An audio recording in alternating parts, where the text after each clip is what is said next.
Te vagy a vágy, ami kell nekem, csak veled jó az életem. Nem kell más, most hidd nekem, soha ne engedd el a két kezem. Szeretlek éjjel, szeretlek nappal, ha rád nézek, akár egy angyal. Akarom, hogy tudd, hogy örökké várlak, legnagyobb kincsem, a szívembe zárlak. Két kezét fogom, tudom, hogy ő kell. Szeretlek örökké, kérlek, ne lökj el. Akarom, hogy szeress, akarom, hogy várj, akarom, hogy imádj, a szívedbe zárj.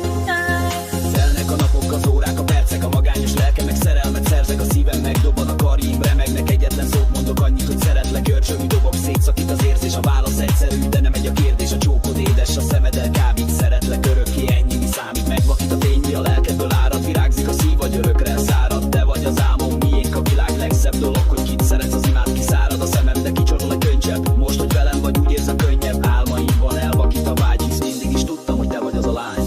Te vagy a vágy, ami kell nekem, csak veled jó az életem.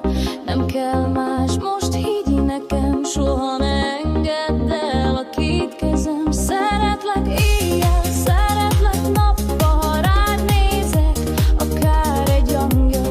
Akarom, hogy tudd, örökké várlak, legnagyobb kincsem, a szívembe zárlak.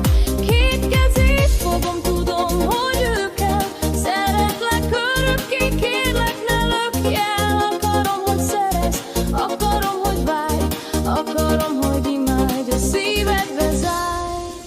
Nem értem, nem várok, nem szállok, nem látok, nem megyek el, de jó messze járok. Éget az élet, de többé nem félek. Érted élek, csak érted remélek. Darabokra törtem, nem látom a kékeket, az vigasztal, ha hozzád érhetek. Álom lenne, vagy csupán egy kényszer, hogy engem szeretsz, de mással mész el. Nem eszel, nem tudom már merre járok, ha velem vagy. Az ég felé szállok, a szavak elfogynak, de nincs rájuk szükség. Elég, hogy itt vagy, ez az igaz szükség. Darabokba hever a szívem, de újra élőttél te, és egy új remény érted élete. Az ajkamat kéri, de tiszta szívem, a tiédet félti. Te vagy a vágy, ami kell nekem.